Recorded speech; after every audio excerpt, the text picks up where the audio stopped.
Hello, Internet. It's that time again. Time to read the Bible. Um, it is January 24th. We did get some snow, so I will be inside this entire weekend pretty much. So let's have some fun. Uh, we will begin with Genesis chapter 48, verse 1, uh, verse to chapter 49, verse 33. Let's see. Any particular voices? Mm, One day, not long after this, word came to Joseph that his father was failing rapidly. So, taking with him his two sons, Manasseh and Ephraim, he went to visit him. When Jacob heard that Joseph had arrived, he gathered his strength and sat up in the bed to greet him, and said to him, God Almighty appeared to me as Luz in the land of Canaan, and blessed me, and said to me, I will make you a great nation, and I will give this land to Canaan, to you and to your children's children, for an everlasting possession. And now, as to these two sons of yours, Ephraim and Manasseh, born here in the land of Egypt before I arrived, I am adopting them as my own, and they will inherit from me just as Reuben and Simeon will. But any other children born to you shall be your own, and shall inherit Ephraim's and Manasseh's portion from you. For your mother, Rachel, died after only two children when I came from Padanaram, and we were just a short distance from Ephrath, and I buried her beside the road to Bethlehem. Then Israel looked over at the two boys. Are these the ones you asked? Are these the ones? He asked. Yes, Joseph told him. These are my sons from God has given me here in Egypt. And Israel said, Bring them over to me, and I will bless them. Israel was half blind with age, so that he could hardly see. So Joseph brought the boys close to him, and he kissed and embraced them. And Israel said to Joseph, I never thought I would see you again, but now God has left me as the children too. Let me see your children too. I forgot that word. Joseph took the boys by hand, bowed deeply to him, and led the boys to their grandfather's knees. Ephraim at Israel's left hand and Manasseh at his right. Israel crossed his arms as he stretched them out to lay his hands upon the boys' heads, so that his right hand was upon the head of Ephraim and the younger boy, and his left hand was upon the head of Manasseh, the older. He did this purposefully. Then he blessed Joseph with his blessing. May God, the God of my fathers Abraham and Isaac, the God who shepherded me all my life, wonderfully bless these boys. He is the angel who kept me from all harm. May these boys be an honor to my name and the names of my fathers, Abraham and Isaac, and may they become a mighty nation. But Joseph was upset and displeased when he saw that his father had laid his right hand on Ephraim's head, and so he lifted it to place it on Manasseh's head instead. No, father, he said, you've got your right hand on the wrong head. This one over here is the older. Put your right hand on him. But his father refused. I know what I'm doing, my son, he said. Manasseh too shall become a great nation. But his younger brother shall become an even greater. So Jacob blessed the boys that day with his blessing.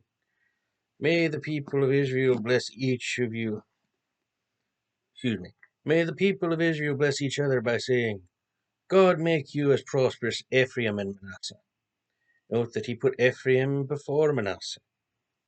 Then Israel said to Joseph, I am about to die, but God will be with you and will bring you again to Canaan, the land of your fathers, and I have given the choice land to Shechem, the choice land of Shechem to you instead of to your brothers, as your portion of that land which I took from the Amorites with my sword and with my bow.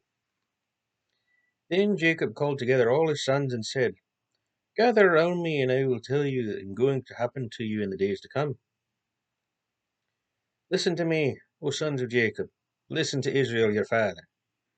Reuben, you are my oldest son, the child of my vigorous youth. You are head of this land, and you are the head of the list in rank and in honor. But you are unruly as the wild waves of the sea.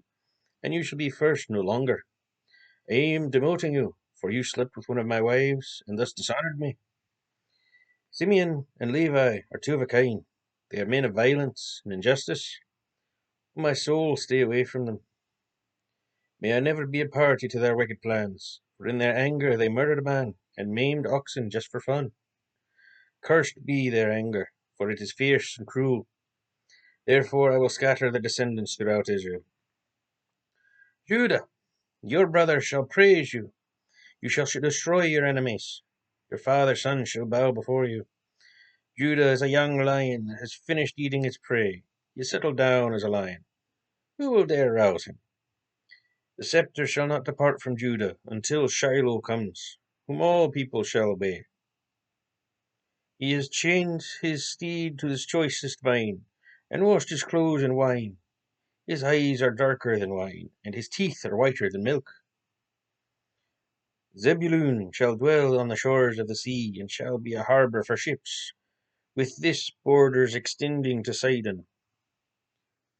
Issachar is a strong beast of burden, resting among the saddlebags. When he saw how good the countryside was, how pleasant the land, he willingly bent his shoulder to the task and served his masters with vigour. Dan shall govern his people like any other tribe in Israel. He shall be a serpent in the land. Oh, excuse me. He shall be a serpent in the path that bites the horses' heels so that their riders fall off. I trust in your salvation, Lord. That doesn't sound good. I must admit that one took. I forgot about Dan and his particular blessing. Um. Anyway, a marauding band shall stamp upon Gad, but he shall rob and pursue them. Asher shall produce rich foods fit for kings. Naphtali is a deer let loose, producing lovely fawns.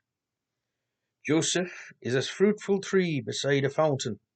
His branches shade the wall. He has been severely injured by those who shot at him and persecuted him, but their weapons were shattered by the mighty one of Jacob.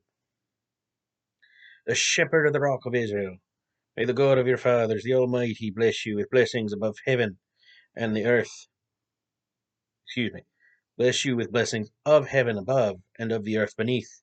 Blessings of the breasts of the womb. Blessings of the grains and flowers. Blessings reaching the utmost bounds of the everlasting hills. These shall be the blessings upon the head of Joseph, who was exiled from his brothers. Benjamin is a wolf that prowls. He devours his enemies in the morning, and in the evening divides the loot. So these are the blessings that Israel their father blessed his 12 sons with. Then he told them, Soon I will die. You must bury me with my fathers in the land of Canaan, and in the cave at my field of Machpelah. Oh, that's too many. Is the field of Machpelah. Facing Mamre, the field Abraham brought to Ephraim and Hittite for burial ground. There they buried Abraham and Sarah his wife. There they buried Isaac and Rebekah his wife. And there I buried Leah. It is the cave that my grandfather Abraham purchased from his son's Heth. Then when Jacob had finished his prophecies to his sons, he lay back in the bed, breathed his last, and died. That accent was a bit all over the place. I was trying for kind of a Canadian, and then it became kind of a Minnesotan, and then it became an Irish. So it just kind of goes to show how close those accents are to each other, I suppose, and how little Canadian and Minnesotan I've actually heard. But hopefully you still enjoyed that. Let's see.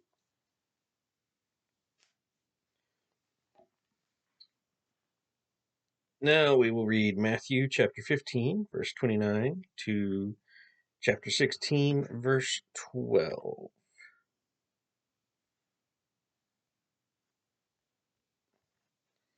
Let's see. Anything fun? Sorry, I'm stalling, I suppose. Um, I could just do a weird voice like this. Something kind of alien. I don't know. That's maybe for one of the shorter sections. I don't want to do that for a big chunk.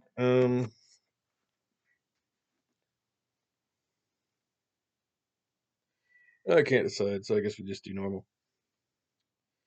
Jesus now returned to the Sea of Galilee, and climbed a hill and sat there. And a vast crowd brought him their lame, blind, maimed, and those who couldn't speak, and many others, and laid them before Jesus, and he healed them. What a spectacle it was! Those who hadn't been able to say a word before were talking excitedly, and those with missing arms and legs had new ones. The crippled were walking and jumping around, and those who had been blind were gazing about them. The crowds just marveled and praised the God of Israel. Then Jesus called his disciples to him and said, I pity these people. They've been here with me for 3 days now and have nothing left to eat. I don't want to send them away hungry, or they will faint along the road.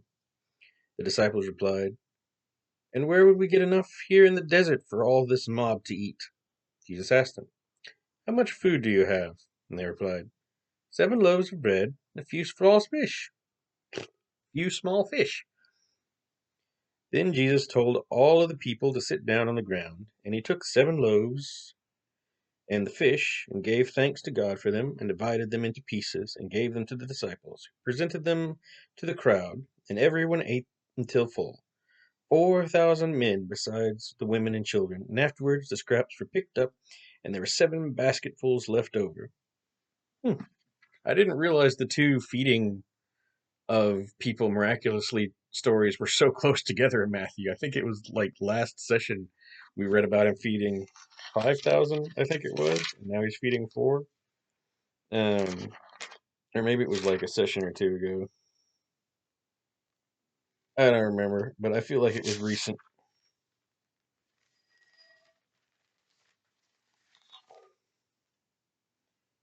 Yeah, it's 2 days ago. It's January 22nd. How many was it there? 5,000. So 5,000 before, 4,000 this time. So that's 9,000 people fed total, miraculously. That's kind of cool. Um, I didn't check to see how many basketfuls of scrap they had in the previous one, but still. Um, I lost my track of thought because of that. Um, then Jesus sent the people home and got into a boat and crossed to Magadan. All right. One day, the Pharisees and Sadducees came to Jesus to test Jesus' claim of being the Messiah by asking him to show them some great demonstrations in the skies. He replied, You are good at reading the weather signs of the skies. Red sky tonight means fair weather tomorrow. Red sky in the morning means foul weather all day. But you can't read the obvious signs of the times. This evil, unbelieving nation is asking for some strange sign in the heavens, but no further proof will be given except the miracle that happened to Jonah. Then James, then Jesus walked out on them. The sentence was broken up weird at the end of the paragraph. I apologize. Let me read that again. Then Jesus walked out on them. Arriving across the lake, the disciples discovered they had forgotten to bring any food. Watch out, Jesus warned them. Beware of the yeast of the Pharisees and the Sadducees. They thought he was saying this because they had forgotten to bring bread. Jesus knew what they were thinking and told them, O men of little faith, why are you so worried about having no food? Won't you ever understand? Don't you remember at all the 5,000 I fed with 5 loaves and the basketfuls left over? Don't you remember the 4,000 I fed and all that was left? How could you even think I was talking about food? But again I say, beware the yeast of the Pharisees and Sadducees. Then at last they understood that by yeast he meant the wrong teachings of the Pharisees and the Sadducees. Gotta watch that yeast. So many wrong teachings out there nowadays. I pray that God has given me discernment to be able to tell the good from the bad, the false doctrines from the true. I try my best to base my faith on, well, not this book specifically because I don't like the translation, but the Bible. Uh, I tease, I tease. This book is fine for that as well, but I will always I will always stand on God's word. I don't claim to understand all of it. I certainly don't have all of it memorized, but I know what I've read, I know what I've been taught, and I will do everything in my power to serve my God in a way that is pleasing to him. And try to bring as many people into the kingdom as I can. I mean, I only have one that I know of, and she was like someone who fell away and came back. So it's not. I mean, I'm glad she's back, but you know who you are. Love you. But I hope that some people I've interacted with have at least been curious and drawn to God through my mannerisms. My it says to be a light and salt and bring people. Bring all the nations. I'm trying. I mean, obviously, well, to be fair, this YouTube channel is more for me than for anybody else. Otherwise, if I don't have some accountability or incentive to do it, I won't read the whole thing. I'm very pleased that I've managed to stay this long, and I hope to continue throughout the whole year. And hopefully, some of you will be here with me. All right. Tangent aside, we will pick up with Psalms chapter 20. It's a new chapter, verse 1 through 9. What's a fun one? Ah, in your day of trouble, may the Lord be with you. May the God of Jacob keep you from harm. May he send you aid from his sanctuary in Zion. May he remember with pleasure the gifts you have given him, your sacrifices, your burnt offerings. May he grant you your heart's desire and fulfill all your plans. May there be shouts of joy when he hears the news of your victory, flags flying with praise to God for all that he has done for you. May he answer all your prayers. God save the king. I know he does. He hears me from the highest heaven and sends great victories. Some nations boast of armies and of weaponry, like a rabbit hunting rifle. But our boast is in the Lord, our God. Those nations will collapse and perish. We will arise to stand firm and sure. Give victory to our King, O Lord. Oh, hear our prayer. I'm, I'm sure you figured out who that was by now, but I enjoyed that much more than I expected. I thought of a good voice. I'll save it for next time, but I think I know who I'm going to do for next time. I want to do longer than Proverbs, which for Proverbs today, we will do chapter 4, verse 20 through 27. Listen, son of mine, to what I say. Listen carefully. Keep these thoughts ever in mind. Let them penetrate deep within your heart, for they will mean real life for you and radiant health. Above all else, guard your affections, for they influence everything else in your life. Turn the careless kiss of the prostitute. Stay far from her. Look straight ahead. Don't even turn your head to look. Watch your step. Stick to the path and be safe. Don't sidetrack. Pull back your foot from danger. Suffering succotash. All right. So I hope you enjoyed today's reading, and of course, most importantly, God bless. I never timed that right. I try to put my mouse on the stop, taking the video button, and click it, and it always like jiggles or something. So I click on nothing, and then I'm just like, But anyway, I'll give you a double blessing. May the Lord bless your path, guide your steps, and bring you into prosperity. Uh, trying to think of anything else.